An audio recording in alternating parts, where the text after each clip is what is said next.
الحمدللہ رب العالمین والعاقبۃ للمتقین والصلاۃ والسلام علی رسولہ الکریم اما بعد فاعوذ باللہ من الشیطان الرجیم بسم اللہ الرحمن الرحیم قال اللہ تعالی فی القرآن المجید والفرقان الحمید قد نرى تقلب وجهك في السماء صدق اللہ مولانا العظیم ان اللہ وملائکتہ یصلون علی النبی یا ایھا الذین آمنوا صلوا علیہ وسلموا تسلیما الصلاۃ والسلام علیک یا رسول اللہ وعلی آلک صحابک یا نبی اللہ مولا صلی وسلم دائما ابدا علی حبیبک خیر الخلق کلہم۔ سامعین و حاضرین، آج کے درس حدیث میں میرا موضوع ہے حسن مصطفیٰ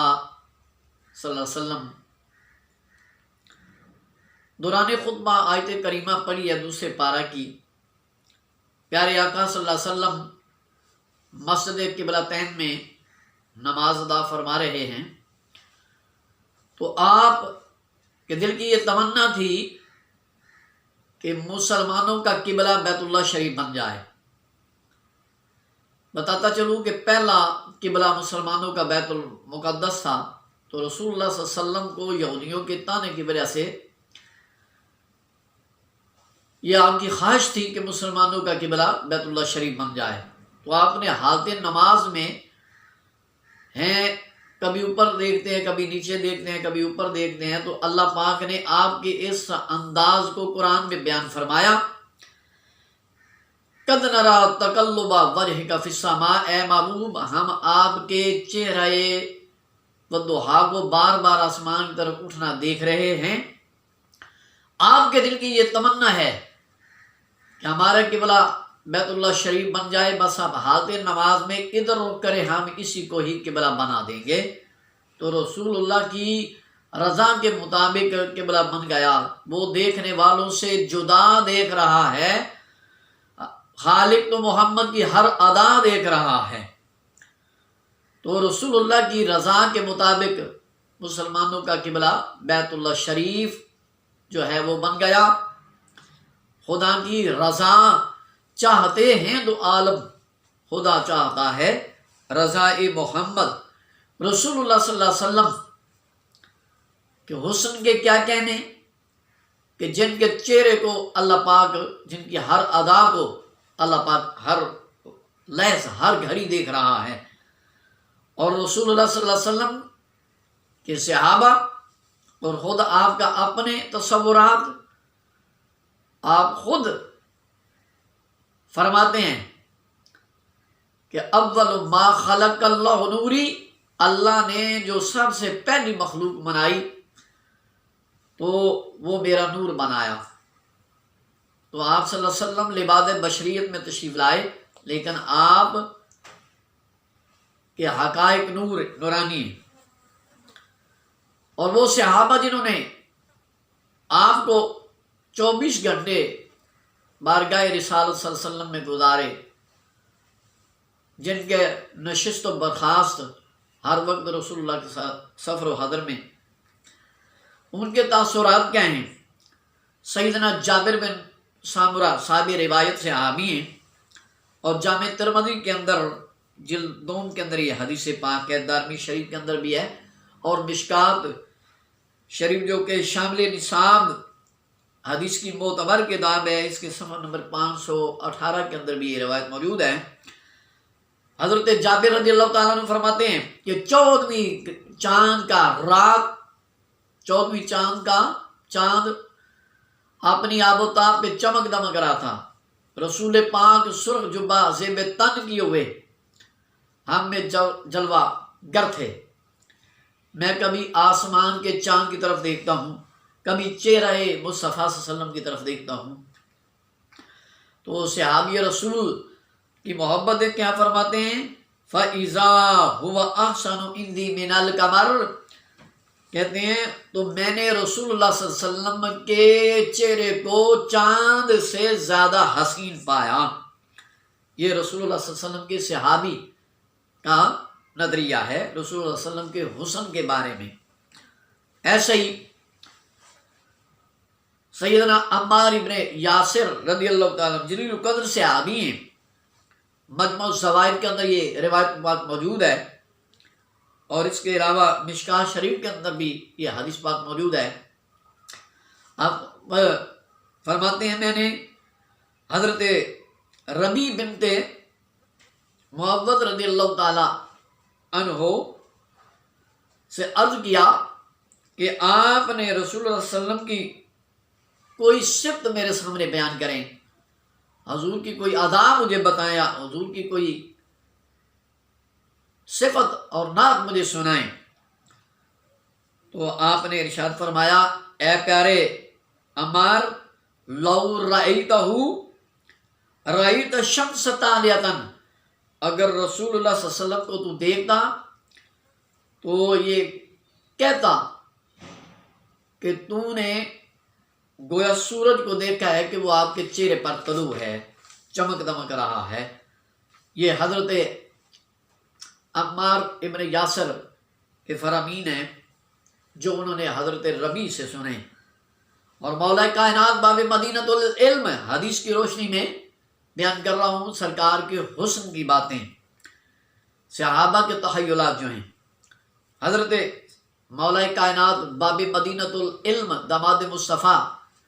شور سیدہ فاطمہ الزہرا ابا حسن مجتبیٰ و حسین شہید کربلا رضی اللہ تعالیٰ عنہما، آپ سے کسی نے پوچھا ہمارے آقا کیسے تھے، تو آپ نے مختصر کلام میں یہ کوزے میں دریا بند کر دیا حضور کے حسن کی بات کر کے۔ آپ نے فرمایا، لم ارا قبلہ ولا بعدہ مثلہ، میں نے آپ سے پہلے بھی آپ جیسا کوئی حسین نہیں دیکھا، نہ آپ کے بعد آپ جیسا کوئی حسین دیکھا ہے۔ دوستو، یہ رسول اللہ صلی اللہ علیہ وسلم کے صحابہ کے تخیلات ہیں، تاثرات ہیں، اور حضور کے جلیل القدر صحابی حضرت حسان بن ثابت رضی اللہ تعالیٰ عنہ جو کہ دربار رسالت کے درباری نعت خوان ہیں، سرکار ممبر پہ بیٹھے، آپ نے اپنے ممبر ان کے لیے خالی کیا، ممبر پہ بٹھایا، فرمایا کہ ہماری نعت بیان کرو۔ تو دربار رسالت کے اس خادم نے حضور کی حسن کی بات کی، عرض کی، وَأَحْسَنُ مِنْكَ لَمْ تَرَكَتْ عَيْنِي وَأَجْمَلُ مِنْكَ لَمْ تَلِدِ النِّسَاء، یا رسول اللہ، آپ جیسا حسین میری آنکھ نے آج تک کسی کو دیکھا ہی نہیں۔ وَأَجْمَلُ مِنْكَ لَمْ تَلِدِ النِّسَاء، دیکھا تو تب ہو اگر کسی ماں نے جنا ہو، آپ جیسا کسی ماں نے جنم ہی نہیں کسی کو دیا، بچہ کوئی جمع ہی نہیں ہے آپ کے مثل۔ فرماتے ہیں، خُلِقْتَ مُبَرًّا مِنْ كُلِّ عَيْبٍ، اللہ نے ہر عیب سے آپ کو پیدا کر دیا ہے۔ كَأَنَّكَ قَدْ خُلِقْتَ كَمَا تَشَاءُ، گویا آپ کی مرضی کے مطابق خالق نے آپ کو جیسا آپ نے چاہا ویسا ہی بنا دیا۔ یہی بات حضور کے جلیل القدر صحابی محدث صحابی ابو ہریرہ کی بارگاہ میں جب گئی کہ ہمارے آقا کیسے تھے، تو آپ نے فرمایا، مار رہی تو شیئن آسنا من رسول اللہ کأن الشمس تجری فی وجہہ۔ شفاعت شریف کے اندر قاضی عیاض مالکی نے یہ حدیث نقل کی ہے، اس کے اندر علاوہ مشکات کے اندر بھی ہے۔ ابو ہریرہ رضی اللہ تعالیٰ عنہ فرماتے ہیں، کمال کر دیا، فرمایا صرف چہرے کے حسن ہی نہیں، کوئی شے بھی میں نے رسول اللہ صلی اللہ علیہ وسلم کے چہرے سے زیادہ حسین نہیں دیکھی۔ کأن الشمس تجری فی وجہہ، گویا کہ سورج جو ہے آپ کے چہرے میں رواں دواں ہے، جگمگ کر رہا ہے۔ تو یہ حضرت ابو ہریرہ رضی اللہ تعالیٰ عنہ آپ کے حسن کی ایک جھلک ہمارے سامنے رکھیں۔ سیدنا عبداللہ ابن عباس فقیہ سے آبی ہیں، فرماتے ہیں، اذا تکلم روی کالنور یخرج من بین ثنایاہ، جب پیارے آقا صلی اللہ علیہ وسلم گفتگو فرماتے، کلام فرماتے تو آپ کے دندان مبارک سے نور نکلتا جس سے مدینے کے در و دیوار روشن ہو جایا کرتے تھے۔ تو اے سامعین و ناظرین، یہ حضور صلی اللہ علیہ وسلم کے صحابہ کے تخیلات ہیں رسول اللہ صلی اللہ علیہ وسلم کے بارے میں۔ آخر میں یہ بتاتا چلوں، وہ حلیمہ سعدیہ رضی اللہ تعالیٰ عنہ فرماتی ہیں، علامہ ابن جوزی نے بہت بڑے ناقد محدث گزرے ہیں 950 سال پہلے کے، تو آپ بھی بیان میلاد النبوی شریف کے اندر اور قاضی ثناء اللہ پانی پتی تفسیر مداری کے اندر یہ روایت نقل کرتے ہیں کہ سیدہ حلیمہ سعدیہ رضی اللہ تعالیٰ عنہا جب سے رسول پاک گھر میں لے کے گئی چراغ نہیں جلاتی تھی، تو آپ سے کسی نے پوچھا کہ تیرے گھر میں ہر روز نور کی شعائیں آسمانوں تک جاتی ہیں، چراغ ضائع کیوں کرتی ہے؟ تو آپ نے فرمایا اذا ارداتہ فی المنزل استغنی بہ عن المصباح، جب سے میں پیارے آقا کو اپنے گھر میں لے کے آئی ہوں مجھے ایک دن بھی بتی جلانے کی ضرورت نہیں پڑی، ولیکن نور محمد، جو تمہیں روشنی اور نور نظر آسمانوں تک آتا ہے میرے روشن دانوں سے نکلتا ہے، وہ کسی چراغ یا بتی کی روشنی نہیں ہے، ولیکن نور محمد، وہ تو میرے محمد کے چہرے کا نور پاک ہے جو آسمان تک جاتا ہے۔ آخر میں ایک روایت ضرور سمجھتا ہوں بیان کروں میں، اس زمن میں حضرت رسول پاک معراج کی شب جب اپنے کاشانہ پاک سے نکل کے باہر تشریف لائے تو اللہ نے رسول کے پاک صلی اللہ علیہ وسلم کے پروٹوکول کے لیے میکائیل جبریل کی معیت میں 80 ہزار فرشتے بھیجے جن کے ہاتھوں میں نوری شمعیں تھیں، اللہ نے عرش اعظم کے قدیلوں سے روشن کر کے دی، جن کی روشنی آسمان کے سورج سے بھی زیادہ تھی۔ جب میرے پیارے آقا سامنے جلوہ گر ہوئے تو آپ کے روئے تابہ کی وہ چمک نہ برداشت کر سکے، وہ ساری شمعیں بجھ گئیں نوری۔ تو حضرت جبریل حیران ہو گئے کہ مولا یہ کیا مانگ رہا ہے؟ نوری شمعیں جو تمہیں ہمیں روشن کر کے دیں جن کی روشنی آسمان کے سورج سے بھی زیادہ ہے، تو تیرے نبی کے حسن کے سامنے یہ مانگ پڑ گئی ہیں؟ تو اللہ نے فرمایا فرت محبت میں جبریل حیران ابھی ہو گیا ہے، ہم نے تو محبوب کے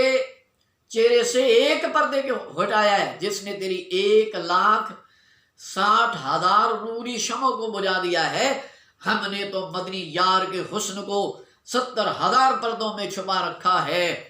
دوستو اب انہی لفظوں پہ میں اکتفا کروں گا۔ حسینوں سے حسین سارے زمانے سے نرالا ہے، محمد مصطفیٰ جیسا نہ دیکھا ہے نہ بھالا ہے، وما علیہ الا البلاغ المبین۔